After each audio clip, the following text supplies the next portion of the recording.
The rumor is that our keynote speaker got his training in Yeshivas Olei Torah. They say that back in his days in Olei Torah, he started off selling fine cigars, and then things snowballed from there. And out of Olei Torah, they built an entrepreneur. He started off and he built a very large business that many of you have heard of, Astor and Black, which made its name in the fashion industry. And then after a successful exit from Astor and Black, he moved on now to his latest venture, which is Viewable, where he's working on trying to make a disruption in the legal industry with his unique and innovative product that will streamline the way billing works within the legal world. He's an entrepreneur extraordinaire from a family of entrepreneurs, and we're very honored to have tonight David Schattenstein to share some words with us.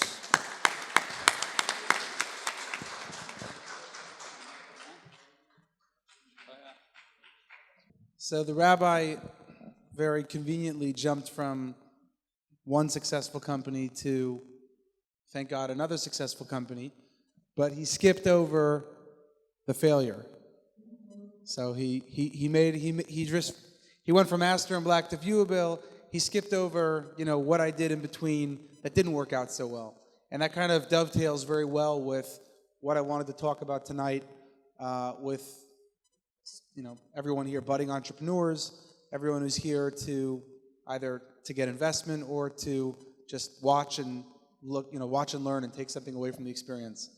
I think the first thing any entrepreneur has to, when you're coming out of yeshiva, going into the business world, the first thing you have to get ready for is failure. If you can't accept the fact that you're going to try things and they're not going to work out, you're going to do things that are going to completely fall flat on their face, you'll start a business that you put your heart, soul, and energy into, and it doesn't work out the way you thought it would. If you can't successfully pick yourself up and move on to the next thing, you'll never get anywhere. You'll be just constantly in a state of complete depression. And there are plenty of people who probably are better off getting a good 9-to-5 job and working hard and supporting their family, and that there's nothing wrong with that. That's fantastic, and lots of people do it. There are people that become doctors and lawyers and professionals because those don't necessarily require the same level of determination and persistence. Not everyone's cut out for it. But if you're going to be an entrepreneur and you want to build a successful business, the first thing I would tell you is get ready for failure. Prepare yourself for it. It's to be expected. When you fail, don't allow yourself to get down in the dumps. Don't be too tough on yourself. Don't beat yourself up too much. The key thing is learning from your mistakes and moving on to the next thing.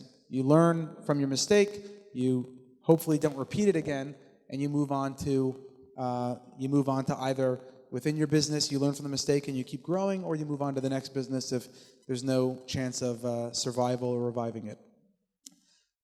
That dovetails very well into the next, I think, key point. If there's a key thing I can say in a short period of time, I would talk about persistence. In my own business, anecdotally, to speak about starting up a custom clothing company, I started that company myself. I was living in a 2-bedroom apartment in Columbus, Ohio when I started it. I started it literally, got on a plane to Hong Kong. I bought a ticket for $450 on one of these last-minute deal sites, and I flew on the last row of a Cathay Pacific plane, nonstop from JFK to Hong Kong. I flew in the last row where the seat doesn't go back even, so literally was starting out on my own. And I flew to Hong Kong. I had a meeting with a Hong Kong tailor that I found just randomly, literally randomly, I mean off the street. I show up in Hong Kong. I know literally nothing about tailoring. I knew nothing. I knew that when I was in yeshiva, I knew that guys like to get nice custom shirts from these Hong Kong tailors, and they were these fly-by-night operations, and you could get better deals on those shirts than you could get if you walked into Canali or Xenia or any of the designer stores. And I decided that you could create that same service here in the States and have customer service and have a proper business, and it didn't have to be showing up in some guy's hotel room, which is in itself a very odd experience for whoever's ever gone to see a Hong Kong tailor in a hotel room. But I decided you could have this different level of service, and I started it myself. I remember coming back with a suitcase full of samples, landing in JFK, literally on the way back, and I pushed off my ticket because some guy called me up, and he said to me, "Oh, I heard you're starting a clothing company. If you come to Prime Grill tonight, the guy that I work for, he loves clothes. You could come, and I'll introduce you at the table, and you could sell him clothes tonight." And I literally, this was on the way back from the trip. I had my bag of samples. I pushed my ticket off. I went to Prime Grill, and I literally measured this guy on his way out to his car. I barely knew how to measure. I learned how to measure in 3 days in Hong Kong, so I can tell you right now, the suits came in, nothing fit. It was a disaster. For the first 2 years of our business, nothing fit. It was a real challenge. I didn't know really what. I mean, to give you another anecdotal story. I remember I didn't like the way my sample books looked because they were in these plastic books from Hong Kong. So my wife and I stayed up in our living room one night with scissors and fabric cutters and hole punchers, and we cut all the fabrics out of the pre-prepared plastic sample books, and we tried to put them in these nice folders. Again, we didn't know what we were doing, so we punched all the holes on the edge of the fabric, but after opening it a couple times, I'd be in appointments with customers, real big customers, athletes, showing them the fabrics, and the fabrics would start falling out of the books. And I'd be sitting there, beat red in the face, and these guys are looking at me, and I'm sitting there with the book, fabrics are falling out all over the place, and I'm trying to make a sale. I'm trying to tell this guy I'm going to build you a well-made suit, but my fabric books are falling apart in front of your eyes. It was a challenge. It wasn't easy, but you live and you learn. I learned next time I want to make my own books, probably hire a professional to do it and spend the money to do it that way. So everything was a learning process. Everything that I tried initially failed or didn't work out so well, but I was persistent.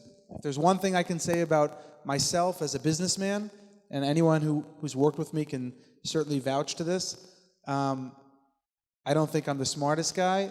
I simply am probably one of the most persistent guys. I don't take no for an answer very easily. Eventually I'll take no, I'll stop calling someone, someone gets a restraining order, fine. But in general, no just means ask again. And there's one story I like to tell about, from my own, again, drawing from my own experiences to kind of tell you, I think a lot of people say, oh, he started a business, he was a Schottenstein, it was easier, he had a business name, whatever. It's not true. If anything, you have to work double as hard because people think, the guy, whatever, guy doesn't really need the money, he can just go to his father. But it doesn't work like that. When you go out in the business world and you want to start a business, I was calling on customers myself. I was hiring salespeople, but I was going out schlepping suitcases. I did it till the day I sold the company. I did it every day. I took a suitcase of fabrics, I put it in my car, and I went around selling suits to my clients. And eventually, I went from selling to the attorneys in Columbus to, Peyton Manning and the who's who of the sports world, et cetera. But I was schlepping around a suitcase. And I remember in my third year in business, there was a guy who owned the largest European car dealership in the country.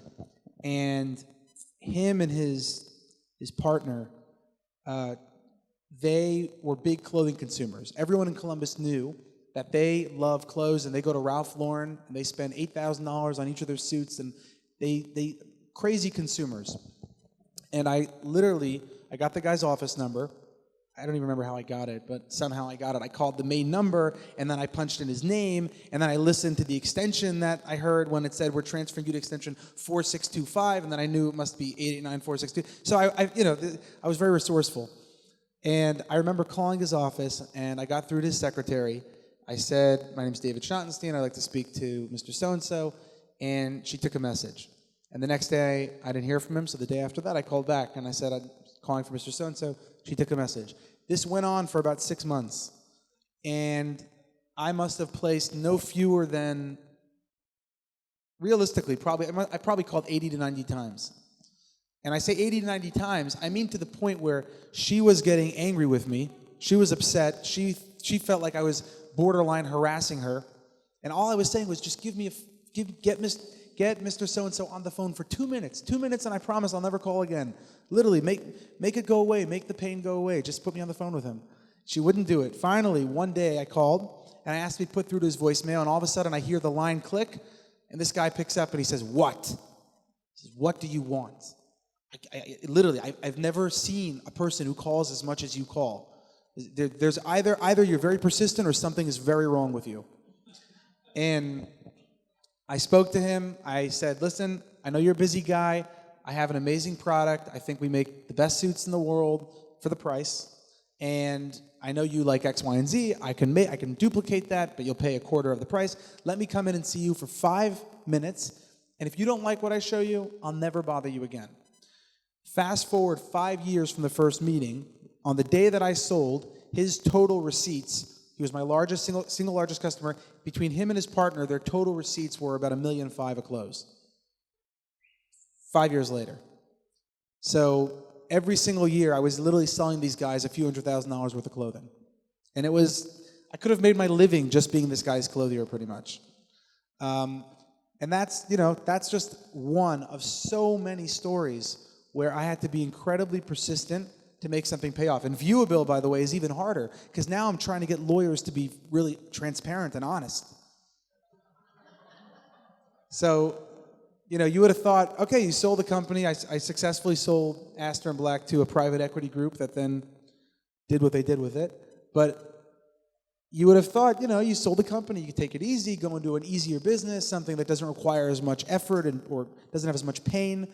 I don't know what I was thinking, but I started Viewable, and that was it is a very, very painful business, because our clients, AIG, JP Morgan, et cetera, they love us. But then we've got to go and take the product and get the law firms to connect them to their matters. They all hate us. I mean, literally, there's not a single firm, I think, maybe you'll find out of the AmLaw 100, 2 that would say nice things about me and about Viewable. Everyone else hates us, but because their clients are demanding it, they all use Viewable. So we figured out a good way to kind of Trojan horse it. But in between those two companies, and that company, thank God, is very successful. In between those two companies, I started a collar stay company, which I patented an extendable collar stay.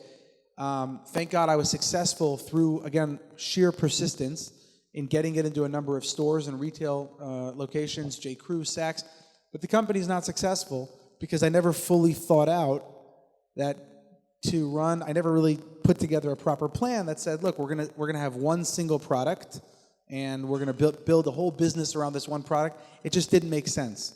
So we're in the process of selling that one, but the point is, it was not a success. It was a failure as far as I'm concerned, and they're still selling, and there's still, the retailers that sell them do well with them, but I certainly have not let it dampen my enthusiasm or my drive or my determination to make the next thing successful.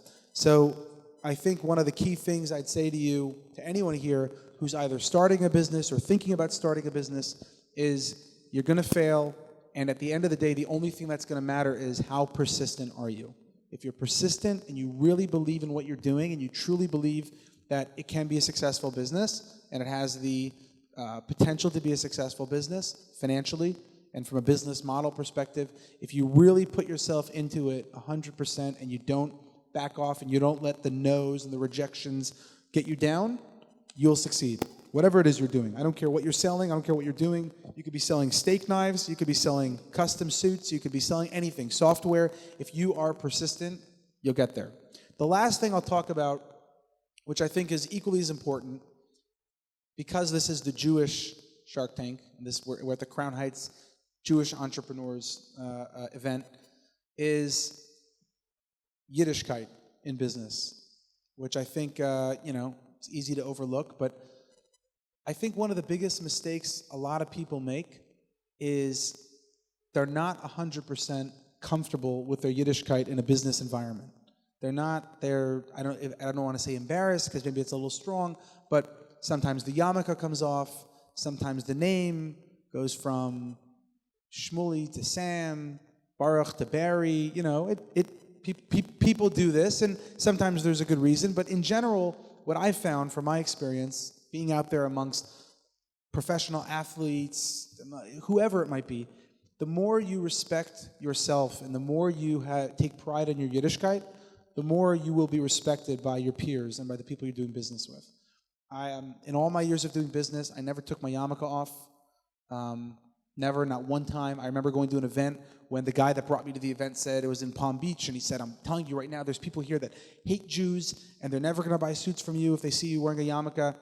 I said, good. I said, so that they won't buy suits from me. I'm not taking my yarmulke off because, some moron has a problem with the fact that I'm Jewish. It's not happening. And my name was never David. It was David. It was never David. Every time I was in a situation where they'd say David, I would try and correct them. It's David. It's not David. Because to me, it's part of who I am. It's part of who we all are here, everyone in this room, and embracing it and being proud of it, even promoting it. I mean, all my yarmulkes always have the name of a company. To me, it's precious advertising space.